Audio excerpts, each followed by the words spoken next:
Esse é um Capso e nós vamos falar agora sobre o temor que o STF tem do que pode acontecer com Alexandre de Moraes em virtude da nota da Embaixada Americana. Vamos entender esse caso aqui, porque é um caso que realmente eu acho que ele devia se preocupar com isso, né? Eu acho que ele pode se preocupar com mais coisas ainda, mas, de novo, não é uma preocupação imediata isso, tá? Eu vejo isso como uma preocupação de mais longo prazo. Como eu já expliquei para vocês, essa coisa toda, por exemplo, do Elon Musk conseguir bloqueio do dinheiro brasileiro que está lá nos Estados Unidos e coisa e tal, isso é possível? Possível é, mas não é uma coisa que vai acontecer imediatamente não, tá? Só que do jeito que a coisa está caminhando, pode ser que aconteça sim.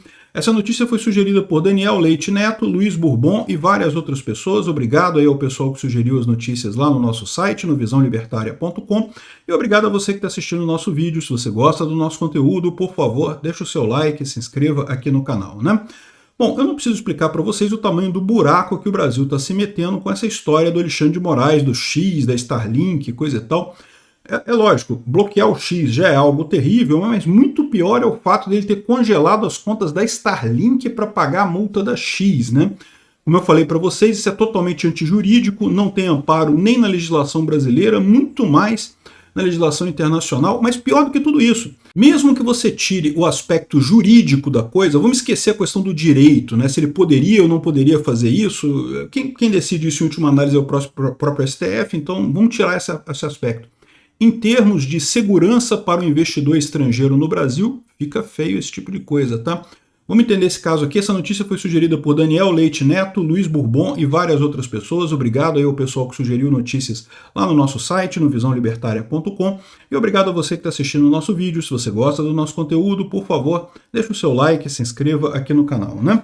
Pois bem, a Malu Gaspar colocou aqui no jornal o Globo, na coluna dela, uma nota dizendo qual que é o medo do STF pelo Alexandre de Moraes depois da nota da Embaixada Americana. A gente falou sobre essa nota da Embaixada, em que eles diziam que estavam acompanhando a situação e que estavam preocupados com a liberdade de expressão, né? Ou seja, a nota ela não tomava partido, não dizia que estava do lado do Musk ou, ao contrário, não dizia nada, mas manifestava preocupação com a liberdade de expressão e isso faz com que, evidentemente, né, fique mais do lado do Musk, como eu expliquei, né? Então aqui ele está falando aqui, ó, a nota da Embaixada dos Estados Unidos sobre a suspensão do X, publicada na última sexta-feira, dia 30, acendeu um sinal de alerta dentro da corte em meio à crise envolvendo o ministro Alexandre de Moraes e o Elon Musk, né? A nota da Embaixada afirma que está monitorando a situação, a gente já falou sobre isso, não tem nada demais, né? Mas em suas redes sociais, o Musk foi ao X agradecer a expressão de apoio da Embaixada Americana e afirmou que, de fato, sem liberdade de expressão, o público não pode expressar seus pensamentos ou saber a verdade da situação, o que o torna impossível de votar com conhecimento preciso, né? Ou seja, o próprio Musk reconheceu que a Embaixada Americana ajudou, né? Aqui, ó, a linguagem e o timing da comunicação, sem nem mesmo esperar a suspensão do X, foram vistas como surpresa e despertaram a preocupação de que houvesse algum risco de retaliação diplomática. Já autoridades americanas não costumam se pronunciar sobre assuntos internos da corte, né? Porque o Alexandre de Moraes fez uma lambança muito grande, né? A embaixada não costuma se manifestar sobre esse tipo de coisa, mas o que o Alexandre de Moraes está fazendo é uma agressão muito grande, né? No auge da tensão, alguns ministros cogitaram até a possibilidade do visto americano de Moraes ser cassado, o que poderia apresentar não apenas constrangimento para a corte a nível internacional, mas atrasar os governos Lula e arrastar o governo Lula e Biden para o centro da guerra entre Musk e Moraes. O governo Lula e Biden, eu não creio que vá ser arrastado para isso, porque tanto o Lula quanto o Biden têm receios quanto ao X, tá? O governo Biden é um governo de esquerda que de fato não vai arrastar, essa ação do Alexandre de Moraes não vai arrastar o governo Biden para o meio da confusão, como eles falam aqui depois, né?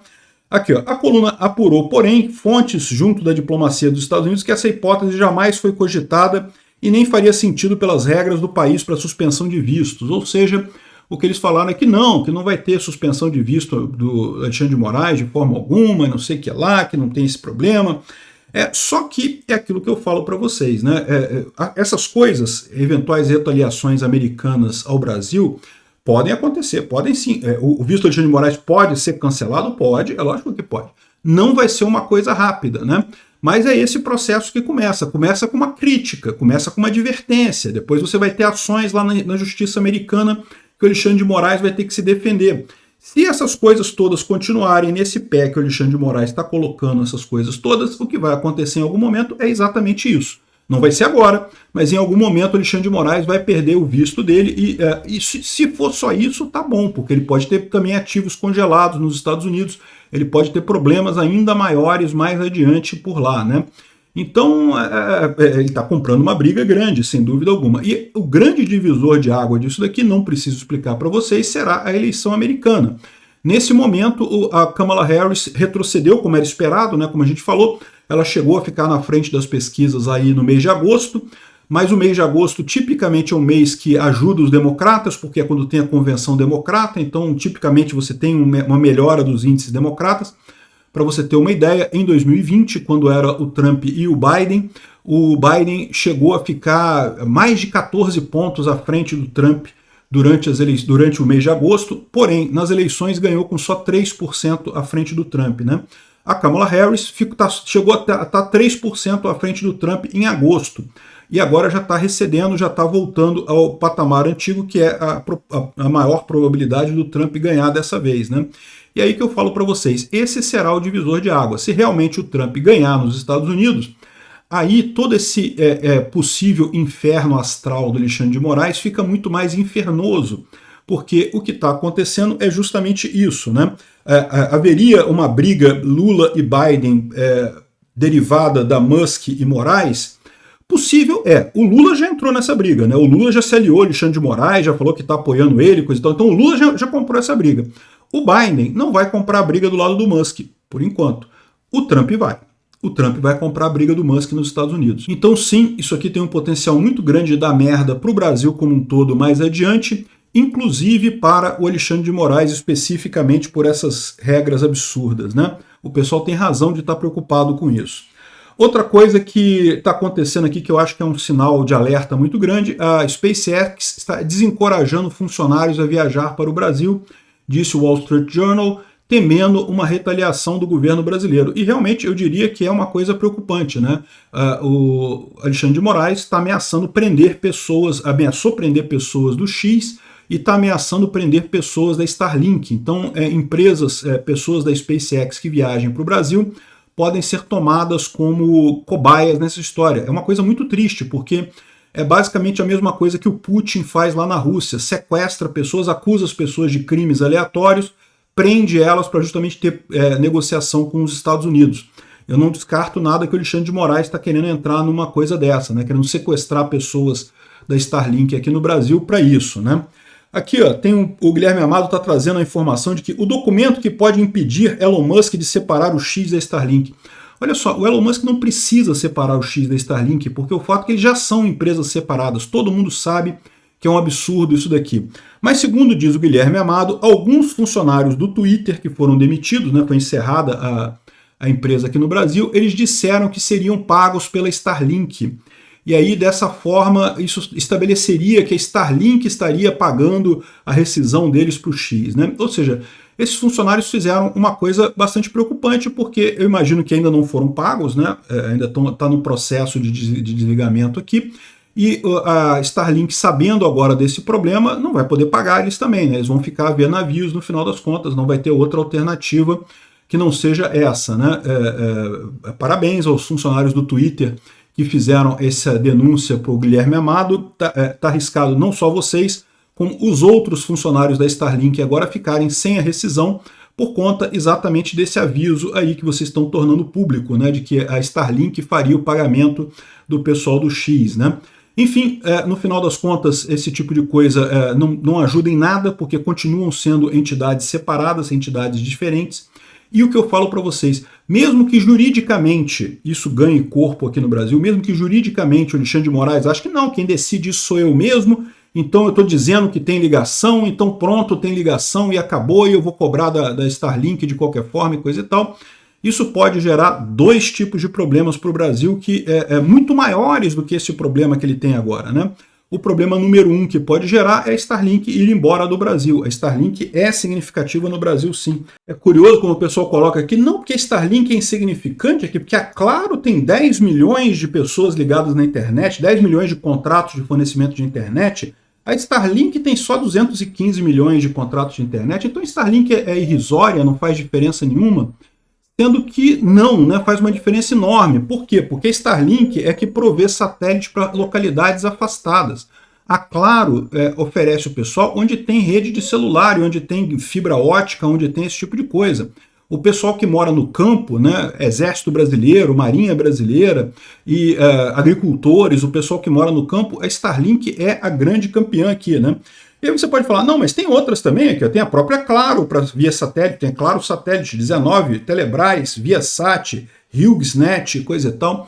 Todas essas aqui são satélites de alta órbita, né? Ou seja, são satélites que a conexão é lenta, tem muito lag, pouca capacidade. Nenhum deles aqui, de fato, concorre com a Starlink. A Starlink é única na coisa de satélite de baixa órbita. Quem vai ter, em alguns anos, talvez algumas décadas, é a Kuiper, que é a do Jeff Bezos, né? Será que a Kuiper do Jeff Bezos vai querer vir para o Brasil, sabendo que a qualquer momento o Alexandre de Moraes pode fazer a brincadeira com eles também? A outra alternativa é a rede de satélite da China, né? A China está fazendo uma rede de satélite de baixa altitude também, igual o Elon Musk. E aí já imaginou que pode ser que a gente acabe ficando refém da China nessa história? Olha o grau de problema que gera o fim da Starlink aqui no Brasil. Então, primeira coisa, fim da Starlink no Brasil simplesmente acabaria com um monte de coisas que tem aí, interior, que o pessoal está usando na internet, então acabaria com isso tudo, porque, como eu falei, a velocidade é muito menor, é tudo muito ruim, essas outras todas aqui não têm a mesma capacidade da Starlink, e ainda tem aquela questão da facilidade de instalar a Starlink, né? Você bota a Starlink lá, ela própria se ajusta e faz tudo certinho, não precisa de técnica e coisa e tal. Essas outras todas precisam, é complicado, é caro, é chato de conseguir. Enfim, no momento só tem ela. Nenhuma está funcionando, nem a da China está funcionando ainda. Quando tiver daqui a alguns anos uma concorrente para Starlink, como o Kuiper ou a da China, está arriscado a gente ter que ficar com a da China por conta disso daqui, porque que empresa privada que vai querer entrar aqui no Brasil para ter seus ativos todos resgatados, todos os ativos tomados pelo governo brasileiro, né? O pessoal está colocando como se fosse uma coisa pequena. Não, ela só tem 0,4% de market share, não é importante no Brasil, não sei o que lá. Pois é, tira ela para você ver se é importante ou não. Vamos ver como é que vai ser isso daí. E o outro problema que eu falo é a questão da insegurança jurídica, né? Exatamente o outro problema. Ah, mas juridicamente eu posso tirar dinheiro de outra empresa porque eu sou Alexandre de Moraes, eu sou juiz da Suprema Corte, eu que decido o que a lei o que está escrito na lei. Então eu vou tirar dinheiro de outra empresa. Beleza, ok, né? Ganhou, parabéns, ganhou, conseguiu. Só que o que vai acontecer? Qualquer empresa daqui para frente para investir no Brasil vai pensar 10 vezes antes por causa desse tipo de problema, né? Ele está querendo com isso fazer com que o Elon Musk mude de ideia, que o Elon Musk volte atrás no cancelamento. O Elon Musk está só dobrando a aposta. Não tem por que ele voltar atrás, porque como eu já expliquei para vocês, ele quer isso mesmo. Quanto mais o Alexandre de Moraes fizer medidas autoritárias contra ele, melhor é a situação para o Elon Musk lá nos Estados Unidos, porque ele está querendo usar o caso do Alexandre de Moraes como um aviso para evitar que o mesmo aconteça nos Estados Unidos e na Europa. É isso que ele quer. Então o Alexandre de Moraes está achando que sendo mais agressivo, sendo mais duro, tirando mais dinheiro dele, que vai conseguir fazer o Elon Musk voltar atrás e coisa e tal. E não vai. O Elon Musk está agradecendo. Cada vez que ele faz mais uma coisa dessa, fica mais evidente o problema, né? A Fernanda Salles aqui está falando aqui, ó, que o Alexandre de Moraes autorizou a apreensão de automóveis e aeronaves do Elon Musk no Brasil também, né? Olha que coisa incrível isso. Qualquer coisa que tiver no nome do Elon Musk aqui no Brasil vai ser tomado pelo Alexandre de Moraes. Já está valendo a ordem, tá? Já está valendo a ordem. Se o Elon Musk estiver indo para a Argentina e parar com o avião dele aqui no Brasil, pode ser apreendido o avião do Elon Musk pelo Alexandre de Moraes. E sabe o que vai acontecer? O Elon Musk vai até gostar disso. De novo, ele está usando esse caso do Alexandre de Moraes exatamente para fazer esse tipo de coisa, né? Quanto mais o Alexandre de Moraes for grotesco, for ditador nessa história, melhor para o Elon Musk. É exatamente o que ele quer, né? Obrigado por assistir o vídeo até o final. Além de curtir, compartilhar e se inscrever no canal, considere se tornar patrocinador com valores a partir de R$ 1,99. Clique no botão Seja Membro abaixo para saber as condições e vantagens de patrocinar o canal. Mais informações sobre o nosso projeto, visite nossos sites indicados na tela.